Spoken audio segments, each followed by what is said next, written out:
So we got a great match coming up for you. We got our deck list for our players and Rek'sai. Any feelings on that? Look, I'm very happy that we've got a Rek'sai undefeated and is a little bit more towards that spell-leaning deck. Of course, the 3 Immortal Phoenixes going alongside this. You've got your Falling Stars, your Piercing Lights, Call the Weeks, and it is on the Seal of Rage instead of, the Order Seal that you'd see for maybe a Swarm build. But 2 copies of Sundisk, so really looking to make sure that these Immortal Phoenixes get to come into the field ready. A couple of the main deck Brynheres as well. It looks fairly standard when it comes to the more spell-heavy Rek'sais, but I think slightly more units than we've seen previously, because sometimes we've seen things like Vengeance or we've seen Drag Under in the main board, and instead this is kind of leaning on the Faithful Manufacturers, the Dravens, a little bit more unit focused than we've seen on previous spell builds.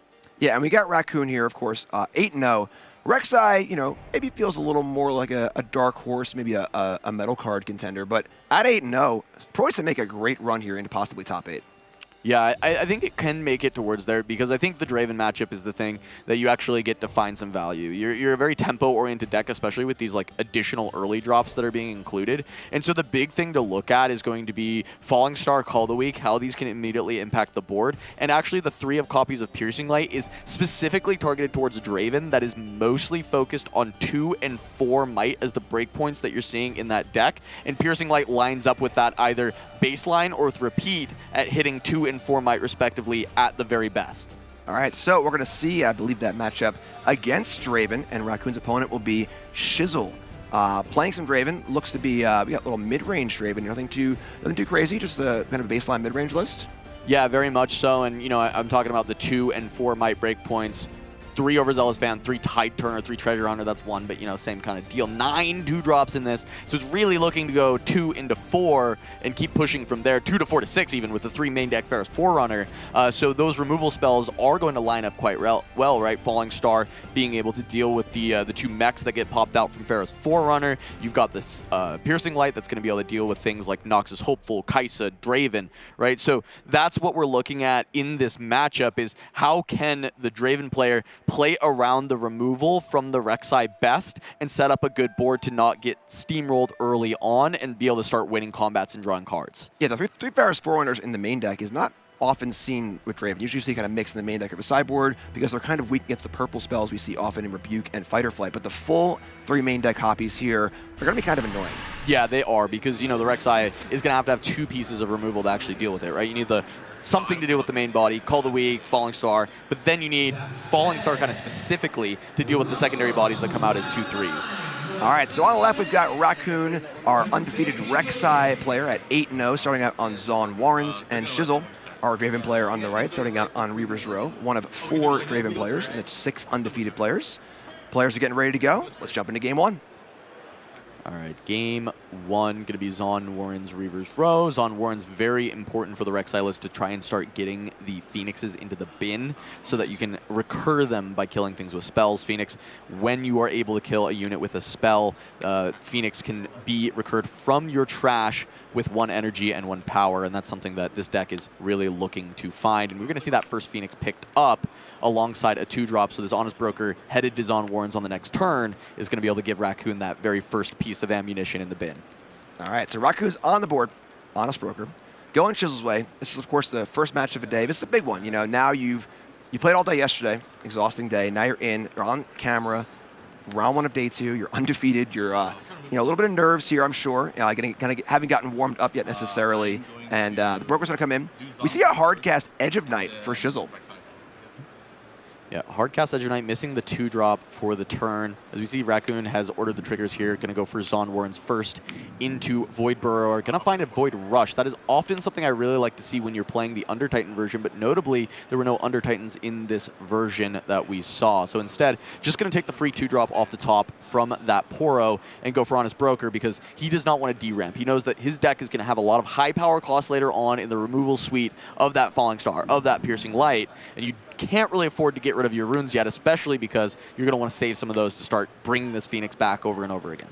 It's a big statement. 2 units deployed in the back row, the Broker and the Daring Poro. Going back Shizzle's way now at a 0-3 unit disadvantage. And now needs to get on the board and figure out what the next step is. Yeah, this is where the pain train can come through, because the only legal play as far as development here is to just play Draven. And if there's something like a Call of the Week, that would immediately be bad. So instead, Shizzle recognizing, hey, this spot is completely horrible. If I play my unit and I get blown out, then you're just going to score to 3 and probably hold to 5. Instead, Piercing Light, deal with the whole board from Rek'sai, play nothing, and say, let's slow this game down until I can find some better cards, some safer development, start getting this Forerunner out instead. All right, so at a pretty big cost there of 2 runes, but the board is now clear. Back on Raqqoon to kind of fill things back up and get on. Raqqoon's the aggressor here, I would think, right? Yeah, I mean, it is, very much the style of Rek'sai that he's built for the spell is kind of like playing the spell Rek'sai, but not a control version, purely a tempo version, right? Like using the spells, willing to dump runes and just score points as fast as possible. Never let Draven gain control of the board. If Draven gets the board state, you have kind of lost the game in the sense where you just don't have enough removal to keep up without just burning through all of your runes. So wanting to stay ahead of the curve entirely, and is going to find a seal, but has to decide whether to draw it or play it. If you play it now, you're going to deramp more. However, because this is Void Rush, you get to just draw both cards. So next turn, when you actually have another power cost to play, that's when you go for the Seal of Rage. So love to see this from Raqqoon. All right, so Rek'sai comes in accelerated, hits the Warrens, and we see the loot on the Warrens as well. And both cards go to hand. And just going to say go. So, well set up on the board. Now it's Shizzle's turn to make some moves and see if Shizzle can get the first unit in play. Yeah, you know what's crazy? We kind of have the question that was asked last turn has just been delayed because he had to deramp 2 runes. He doesn't get to 6 to play Forerunner. So once again, it's like, okay, play Draven. And then if there's just a Falling Star here, we're back to square one. Yep. We're back to having nothing on board, Raqqoon continuing to score. At least with this board not having a full suite of units, Raqqoon might be gated to just scoring the hold and having to run back and not actually being able to conquer onto the Reaver's Row. And I think that's just kind of where Shizzle is you're forced to just make this play, hope that there isn't a massive punish, and really, we're going to see. There's a lot of cards that are in Raqqoon's hand, but is there a perfect punish? Call of the Week doesn't quite get there because it's just Breacher on the board now. Yeah, there's a Phoenix in the yard as well. So now killing a unit isn't just killing a unit, it's deploying a unit as well. All right, float 1 for that Seal of Rage that we saw earlier, going to be deployed. Right. Seals in a whole bunch of cards in hand. And floating.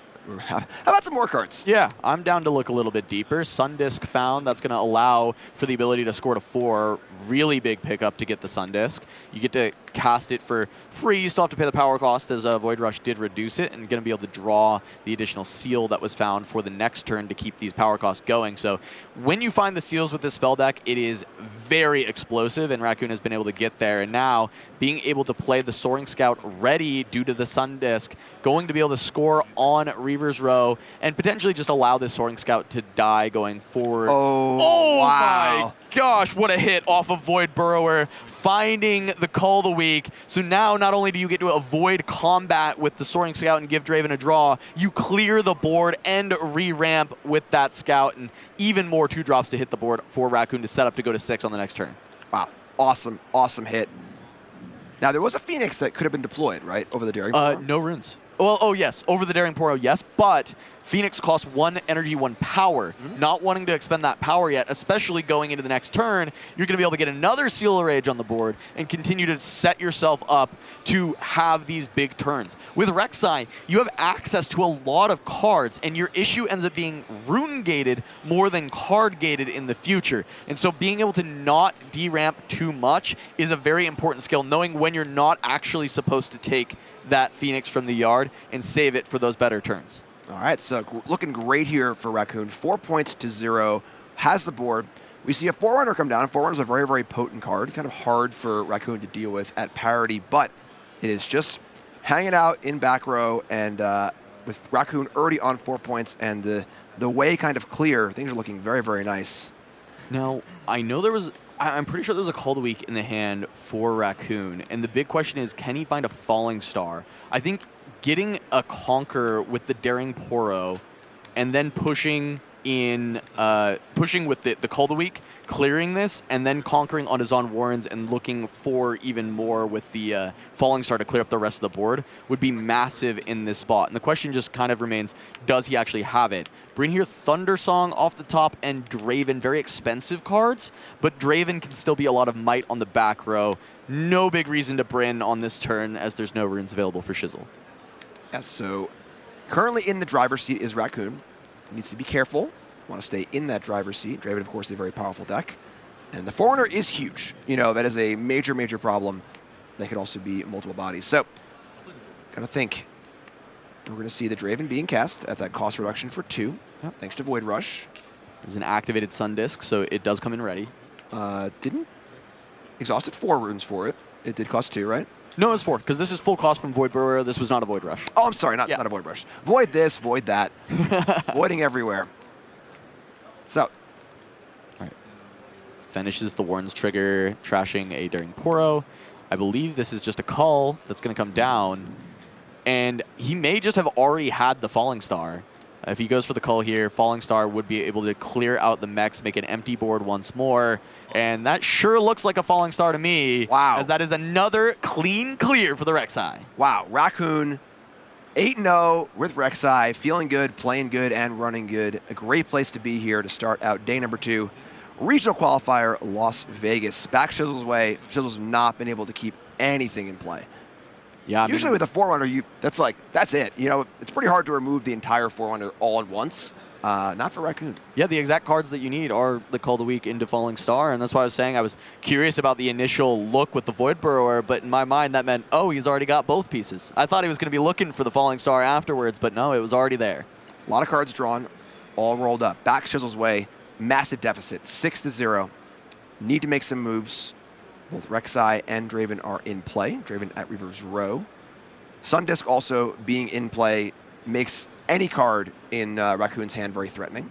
Yeah, any removal spell can potentially lead to a Phoenix coming in ready as long as you can play another card first before the disc, because there's not a window where you can actually exhaust the disc after playing the removal spell if it's the first card in order to ready that Phoenix. So you do need some other thing that you get to cast at the start of the turn.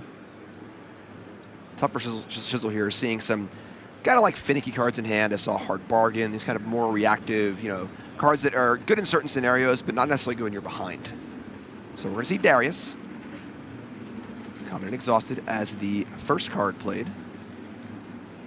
We'll see possible card number 2. Now, it is Reaver's Row, where Draven's currently hanging out, so can just back up if necessary. Don't think Raqqoon minds ceding the point at all. And the follow-up is just an overzealous fan.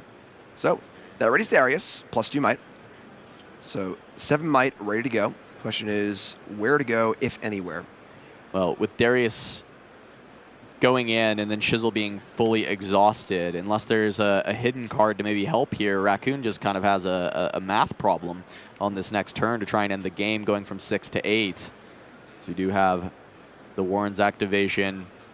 It didn't look like there was anything hidden. I mean, he can equip the Edge of Night, at least make this math problem a little bit more difficult with it being 7. That is a breakpoint that does beat at least some of the removal spells that Raqqoon has. Can't just Falling Star and deal with it. Can't do anything with a Piercing Light. Will require a little bit more. But scoring to 7, if there's a third Call of the Week, that's also just going to get rid of this Draven and end the game. We'll see what is found for Raqqoon. Tough here, of course. Shizzle going down to 4 runes. I'm already behind, trying to make a comeback. So, Raqqoon's way. And we see Draven is at the Reaver's Row. Hold 7. And what's the next step? Lots of cards that in hand. Hand is triple Hopeful Piercing Light. So currently that is not cutting it. Okay. For this win. Now, you could go for the Piercing Light with repeat just to deal 4. Right, so that's going to set this Darius to 3 life. Then you can trade the Rek'sai in, or attempt to trade the Rek'sai in, and still Sun Disc something else out, right? Also, I mean, Darius is 7 might, so reasonably you can actually just Sun Disc in the Hopeful now and send 8 might into 7. Darius can't actually kill that off, and if something gets pushed back, you still kill Darius. Yeah, Fear being a fight or flight as a hidden card. So, just like you said, Nox, Soful, and Rek'sai coming in. Darius is, we're going to see the hidden card is a Tide Turner, which doesn't really do a ton here. Yep. Still just going to be a full trade. At least you kill off everything as the Draven side. You live another day, but for how much longer, really? Can you stop the Draven from holding? We see the hand. Thank you, Shizzle, for fanning it out for us. The current answer is no. It cannot be stopped. Yep. So Raqqoon deciding now, do I want to try and hold with Darius, or just pull back and try and go for the double conquer next turn? But Reaver's Row, trying to hold is almost free. Very reasonable, yeah. You would be giving a card to Draven theoretically, which is the thought process here. But I also think that the equity of just, you know, your opponent has a blank board, you're probably going to get a chance to hold, unless Shizzle has to spend a lot of runes to force you off. Super, super clean game from Raqqoon here, taking game one. I mean, Raqqoon's 8-0 for a reason. Playing the game very, very cleanly, drawing well, and showing us the power of Rek'sai. You know, maybe not a deck we expected to see 8-0, which is super cool to see. As we're going to go into game number 2 here, Shizzle will be on Targon's Peak, presumably on going first, and Raqqoon on Veiled Temple. Yeah, can I talk about this battlefield a little bit? I'm actually very excited about Raqqoon playing Veiled Temple in this deck. This was tech I had been considering, and I hadn't tried it yet for the spell version. And I'm so glad that Raqqoon did and is like just showing me that, yes, you should have tried this because it's very good, is one of the issues with this deck is runes, right? Cards are not your problem, runes are. Veiled Temple allows you to re-ready your seals and get an extra red rune. And also, sometimes you want to be able to ready your units a lot more frequently. You're trying to, you know, ready one unit when you play it early, you get a conquer, then you want to ready another unit. Guess what? This is going to be able to ready your Sun Disk to be able to have that go again and be able to have another unit enter ready. So Veiled Temple, a really good battlefield for Raqqoon, being able to reset these gear and let him get even more value out of them. So cool to see in a deck that isn't really gear focused. This is not Jax, this is not Azir, but finding that cool synergy, awesome stuff. So we see a Treasure Hunter from Shizzle getting on the board this game, thankfully. And just a Rek'sai on Raqqoon's side from a champ zone, passing it right back. So Shizzle going to make a little more of a game bit here. Going first, has a pretty good hand to some units. You see, it's a hard bargain again. Hard bargain is kind of hanging out, definitely a little finicky in the matchup. Yeah, it's like a necessary evil. It can be very good in some spots, but Raqqoon, I think in the previous game, was playing around it quite well. Only one time did he actually completely tap out for the spell, and it was when Shizzle only had one rune. Yep. Often he was casting the spells early on the turn, making sure he had a lot of runes to kind of work with, and making sure that Hard Bargain was always within his range is something that he did not want to get blown out by. Also, on the Targon's Peak game, Hard Bargain gets a lot better, too. I absolutely agree with you, yeah. So that's going to allow the Draven to come down and still 2 runes up for Hard Bargain, ride the wind, you know, whatever other tricks. I mean, Fight or Flight, Rebuke, Spinning Axe. Like, Draven with 2 runes up is a menace. There are quite a few options. So we're going to see a Seal start with Raqqoon, and another Seal. That's such a good start, especially because you're going to start to get some of these cards back off of the Veiled Temple. The only way this gets even better is something like a Void Rush to completely start refilling the hand, creating a lot more value. Also getting to re-ready the Seal means that something like a Falling Star is going to be able to be cast without any power on this turn. And you can order the triggers so that the Veiled Temple trigger happens first, ready that Seal Rage, and if you see a Falling Star off the top, boom, you get to cast it without having to pay that power cost. Great stuff. So, Rek'sai's in. We see that trigger from Veiled Temple. Readying the Seal of Rage. Here's a Rek'sai. And we see just a couple of units. So not the greatest hit, but fine. Yeah, this is your baseline. Your baseline is I get to draw a small unit that I'm going to develop every turn. So I don't have to worry about having too many 2-drops in my deck because often I'm just kind of drawing them and developing them as part of my legend ability. Now Rek'sai could accelerate this unit if wanted. So yes, it could potentially come in and threaten the Targon's Peak, but we're just going to see just the back row, the Daring Poro, and an Immortal Phoenix. So just developing and getting all set up here for the next turn. Now Rek'sai is kind of hanging out, a little vulnerable. Yep. I want to note, so there's twofold why the Accelerate probably didn't happen here. One of the big ones is, of course, that he wanted to play this Immortal Phoenix, so the cost curve just didn't work. The other thing is Daring Poro is an order unit, and his seals are seals of rage. So in order to accelerate the Daring Poro, it would be 1 energy and 1 order power, so he would not have been able to pay for it with the seal and would have deramped. So I think that is one of the prevailing reasons he wouldn't want to do it. Now, of course, the curve just maybe worked as well with the Phoenix, and he didn't have another play that would have worked for readying it and going in. But that is a big thing to look out for when you are playing around the Rek'sai Breacher, is what color identity is the card you're playing, because it actually matters even on non-power costed cards.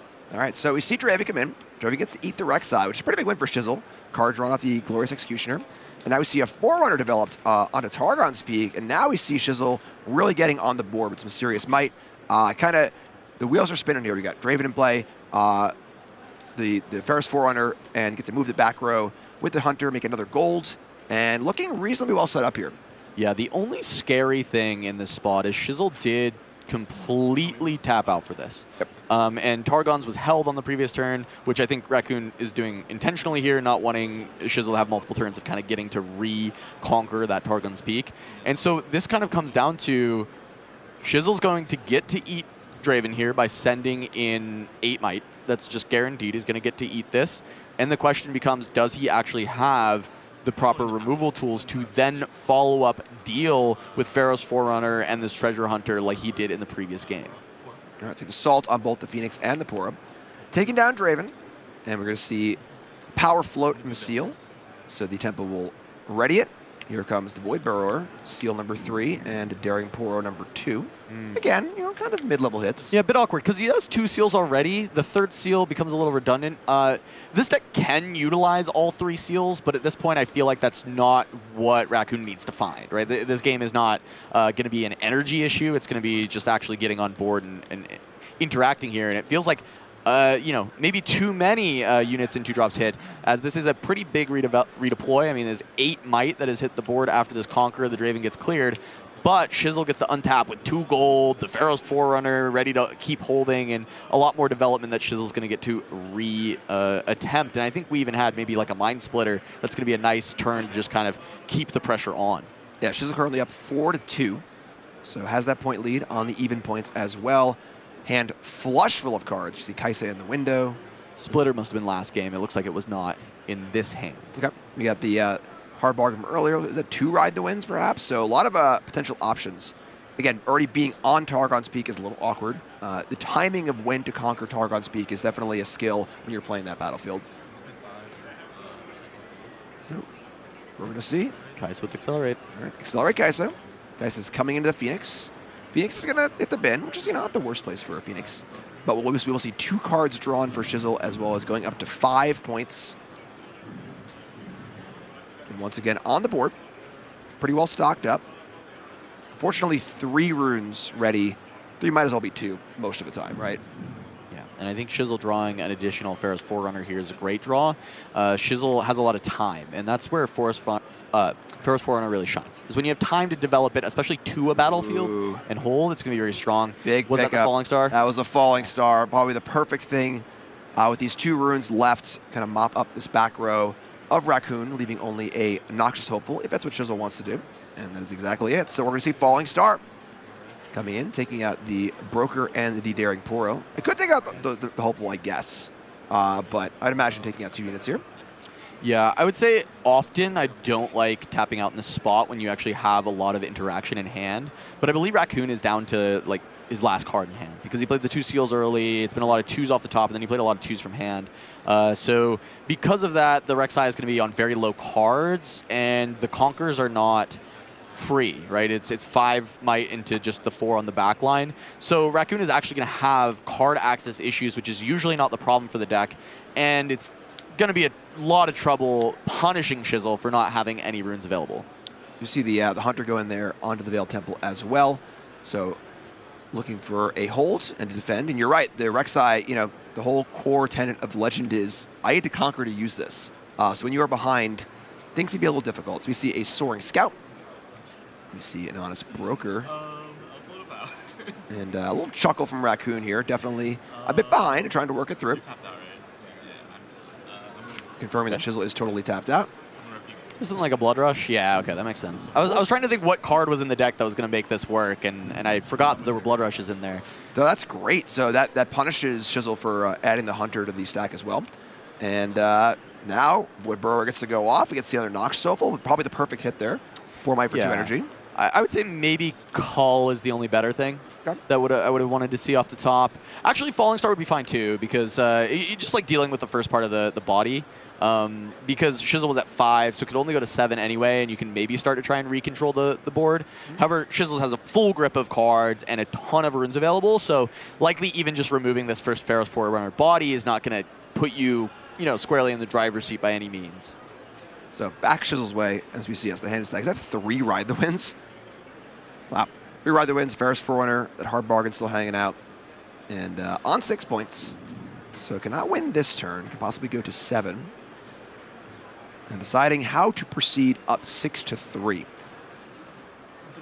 He's trying to set up some sort of big hold, a possible path here from 6 to 7 to 8. Looks like it is. So we see Forerunner join the other Forerunner at the Targon's Peak. And, ooh, Ride the Wind. Ride the Wind, one of them over. I was, thinking the same as you as the hold. I was thinking you hold from 6 to 7, and then on your next turn, like untapping with these Ride the Winds and Rebukes and everything, then you just go conquer the other side. But just instead going to do it now. Look at 2 potential hold options. Only 1 rune available, though, so no defense. It's just going to be, can 2 Pharaoh's Forerunners hold? And honestly, they don't even need to hold. They can both die and just generate a bunch of mechs that can then look for the conquer. So I think this is a very valid idea. You might win on a hold incidentally here. If you don't, you're probably winning with double conquering with the mechs. All right, so first step for Raqqoon is going to send in 3 units over to the Forerunner. Total of 7 might. 7's more than 6. That being said, leaving behind the Soaring Scout. Not exactly the most intimidating unit, but there's a conquer. That's important, as well as getting the Void Burrower going. But now this other Forerunner is a pretty big issue with Shizzle at 7. It must be dealt with, or the game will end. That looks like a scoop angle. Yeah, I was going to say, those off the top are not getting the job done. Not bad cards by any means, but kind of bad when your opponent's at 7 and you don't really have a board whatsoever. So this is where we get to see the little bit of inconsistency with the spell Rek'sai. It's generally been the trouble that plagues this deck is when it sees the seals and the spells early and you can take the tempo. We see what happened in game 1. That was very dominant, right? And then in game 2, we saw the seals this time, but it was only paired with a bunch of 2-drops and a bunch of kind of junk, but necessary junk for the deck construction. Unfortunately, though, this deck can have that like wrong half of the deck syndrome stuff that can happen, where you end up just drawing too many small units, not enough spells, and you're not able to really get the job done, plus the power of Pharaoh's Forerunner in a matchup like this on full display. Yeah, Forerunner, absolutely fantastic there. So we're going to go to game 3 as these players look to advance to be undefeated here in round number 9. We will have Raqqoon going first on Arena's Greatest versus Obelisk of Power. And big game. We saw Shizzle able to get on the board very, very cleanly in game 2. Raqqoon will try and do the same. Little fist bump. Love the sportsmanship. Players recognizing the kind of gravity of a match like this. This is a big match, So 3 runes to start thanks to the Obelisk of Power.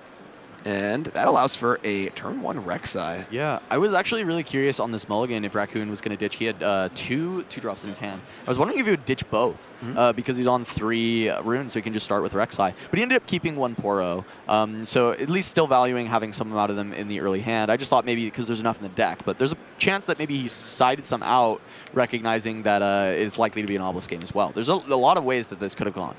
So Shizzle, valuing 2 units over 1, decided to deploy the Treasure Hunter and the Noxious Hopeful instead of Draven. So getting on the board, going right back Raqqoon's way, and immediately we see Seal of Rage, Floated Energy. And now, what is the next step? Post is clear for Rek'sai to conquer and trigger Void Burrower. Kind of get that ball rolling. Yeah. Legion's already active as well, if you see a Hopeful off the top. A lot of good stuff. So, Rek'sai and Obelisk, that's point number 2. We, of course, started with 1 point each thanks to Arena's Greatest. We see Falling Star and Immortal Phoenix. I mean, Falling Star is a pretty nice one. Just clean up that Hopeful. And this is one of the reasons 2 units better than 1 for the Draven side if you can.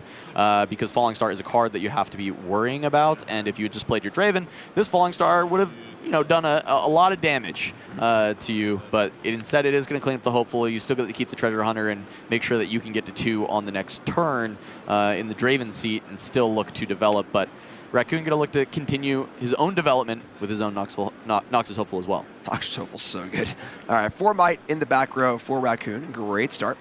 Going back Shizzle's way. And a lot of runes here because Obelisk games are pretty crazy. 6 runes here on turn number 2. We see a Fight or Flight in hand, a stack deck, Going to start there. Yeah, it needs a little bit more power in this hand. Yep. And the Ferris Forerunner, I think, is kind of exactly what I would be looking for. I feel like those spells are great, but when I'm seeing 2-drop, 2-drop, I feel like I kind of want the big thing that is really good against spell decks. Yep. And in game 1, the Foreigners came too late. Yeah. At that point, Raqqoon was already at 5 or 6 points, able to kind of push through. This early still. Now, it can't be deployed this turn. Only 5 runes available, so a little unfortunate, but still early enough to make a big impact in the game. But she's going to think it through. And Foreigner's still in the window.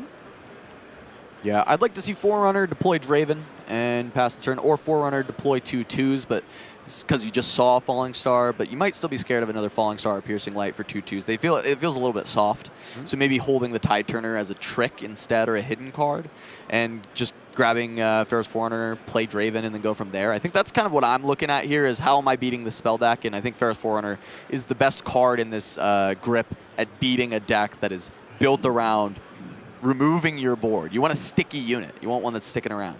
Could also conquer high the Tide Turner on 5 runes, now going to 7 next turn with the treasure as well from the Hunter. And you don't really need to be on odd runes in this deck. Almost everything is even costed. So, gonna take the Forerunner, and we'll see what the setup is for next turn. So definitely a bit of a future planning here. 5 runes left. What's the next step for Shizzle? Here comes the Treasure Hunter. So make that gold. Get a point up to 2. Currently tied 2-2. And now there are options. There are hidden options. There are chosen champion options. And a number of other options as well. It's going to be an overzealous fan on the arena's greatest. Okay. And going to hide the Tide Turner, so not even just going 2/2.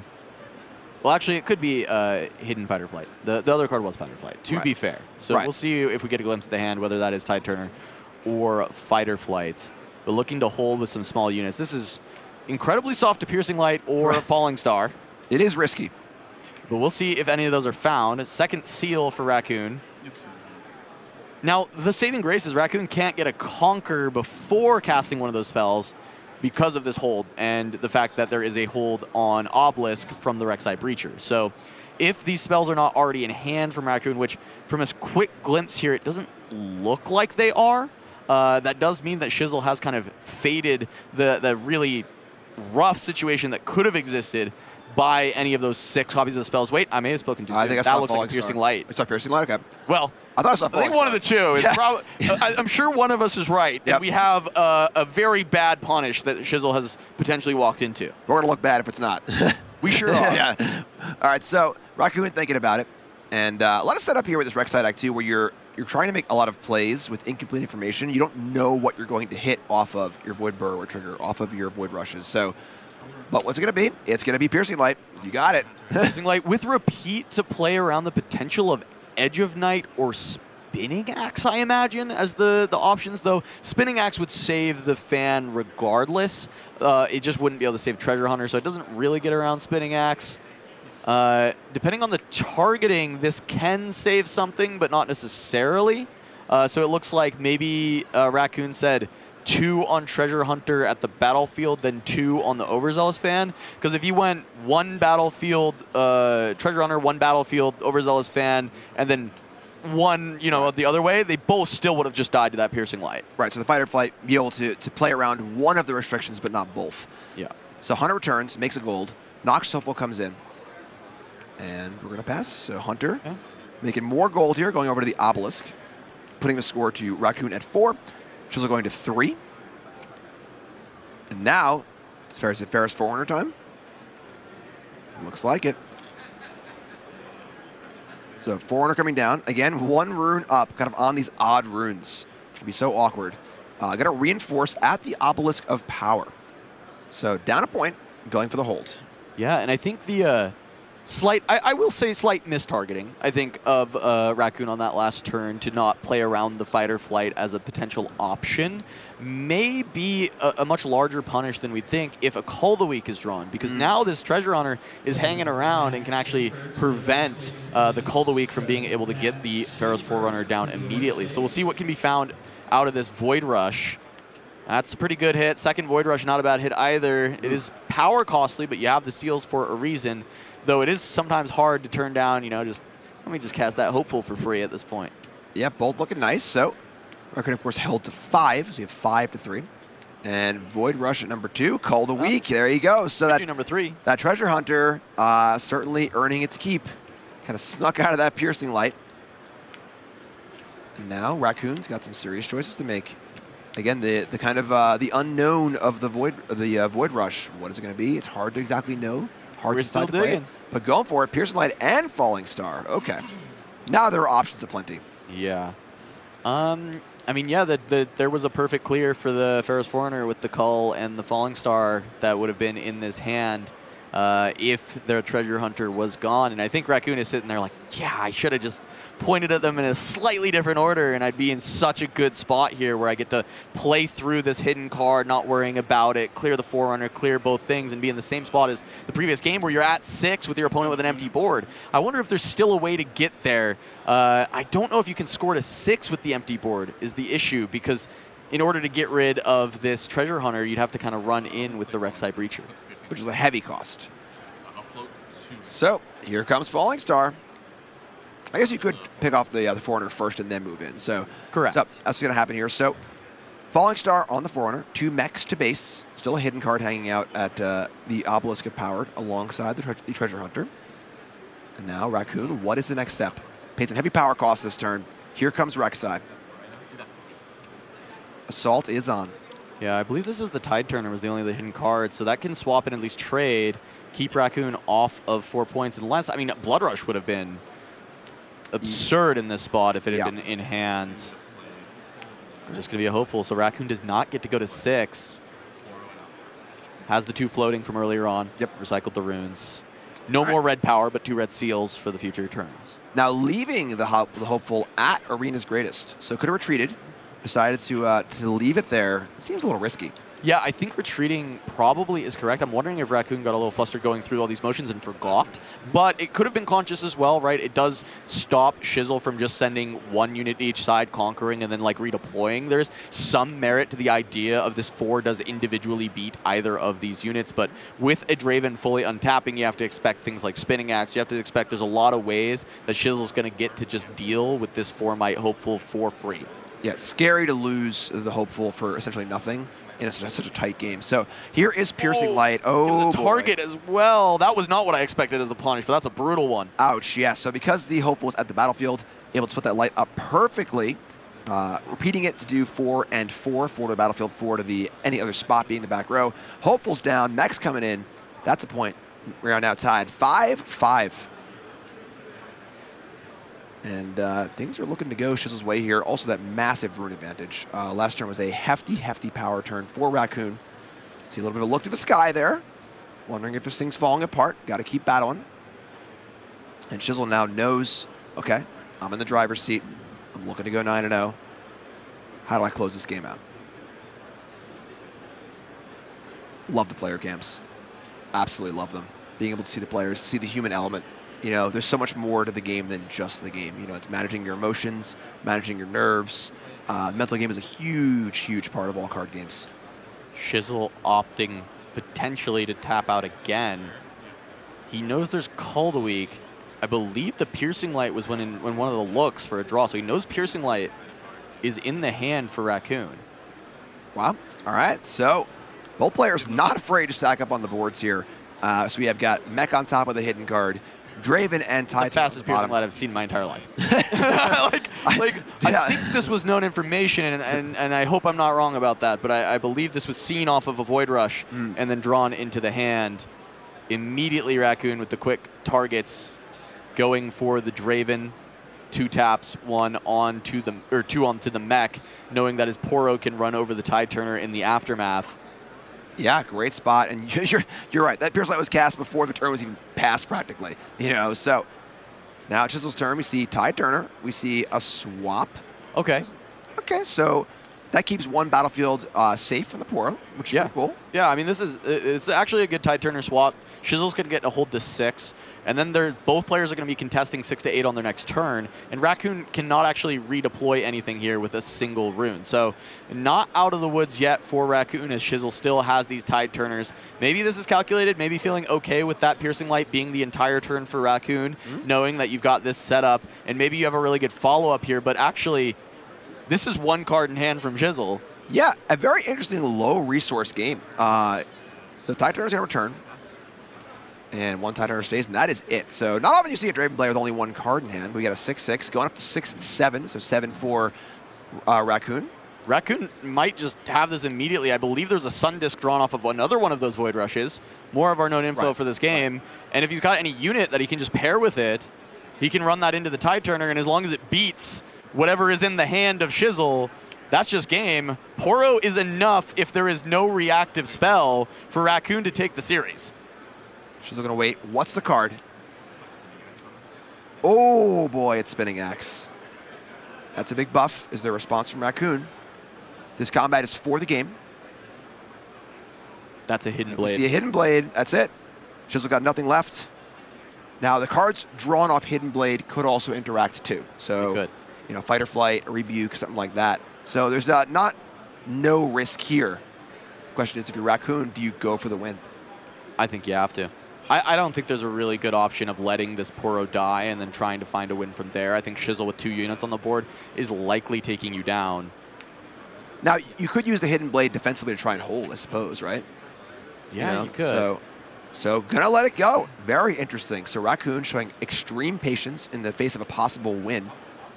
In these high-pressure spots, it's so easy to want to just go for the win, you know? So showing big patience, and now probably looking to hold on Arena's Greatest with the Daring Poro card, not known for holding. Okay. All right, Poor Might and a Hidden Blade decides the odds of holding better than giving the 2 cards to Shizzle. The big thing is losing the combat gives a card anyway, so Hidden Blade really was only draw 1 instead of draw 2. Right. However, it was before the combat would end that the draw 2 would resolve. All right, so going back Shizzle's way, the start is a Falling Star. Holy moly. And that is just going to do it. There is not any single card that can be drawn for Raqqoon that is going to stop this. Tide Turner on the back line will score. Coming in, and there it is. Shizzle moves to 9-0 in an unbelievable game. Back and forth. Rek'sai falls to 8-1. Still fantastic record. Still in a great spot. And you can see it on the face of Raqqoon. I think he's disappointed and upset with maybe the decisions he made in those last sequence of turns, because I think he recognizes that if he pulled the trigger, he'd have it, and it's hard to think about it in results-based, right? Because he sees, oh, next 2 cards are Falling Star, Pharaoh's Foreigner, he wins every time. But if it's a Rebuke, if it's a Fight or Flight, does that change everything? Does that make it a completely different game? And I mean, the answer is yes, but which was higher percentage? And he'll sit there kicking himself, which one was the correct thing to do? Right, so tough, you know, with the pressure of the match on you too. And you know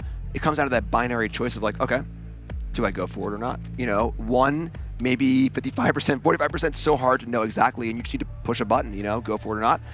Decided not to go for it, and didn't end up working out. So, still 8-1, still a great record. We're gonna go to our winner here and see how they're feeling at 9-0 with Draven. Hey guys, I'm here with Shizzle or JJ, who just won his round 9 with mid-range Draven. How are you enjoying the tournament so far?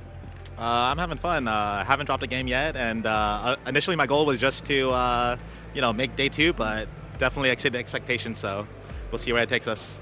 Well, congratulations on the win. How are you enjoying mid-range Draven? I mean, it's pretty fun, but I feel like playing as it and against it, there's like so much stuff to calculate that it just takes like a lot longer compared to the set 1 meta. So, I mean, it's good, but yeah, games are definitely like a lot longer, a lot slower now, so which isn't as good. So yeah, it's okay.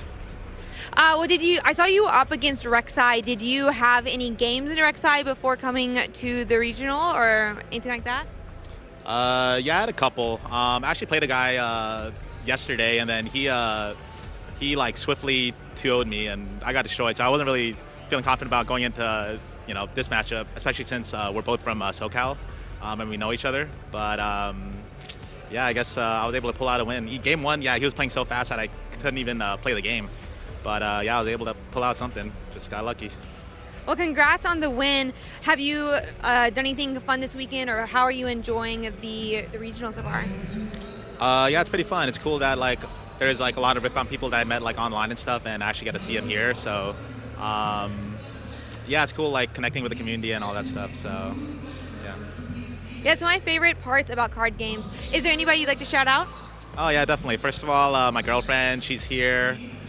She's still at the hotel or whatever, but yeah, she's here, supports me and all that stuff. My family, a lot of friends who helped me test. Shout out to JJ's Collectibles, Coach Cam, and JJ who owns JJ's Collectibles, not me. Collectors Lounge, all those people, all those guys have like a great player base. The hardware, I'm using their sleeves. Big shout out to Coach Mo from Mo Emotional. I'm in his boot camp or whatever, and then that helped a lot. Helped me prep a lot. Challenger TCG, I'm in their Diamond Tier Discord. They helped me out a lot. And then all my like close-knit scrim partners. There's definitely a lot of people to name. So, yeah. Well, thank you so much, and I hope you have a great, good luck going into round 10. Thanks.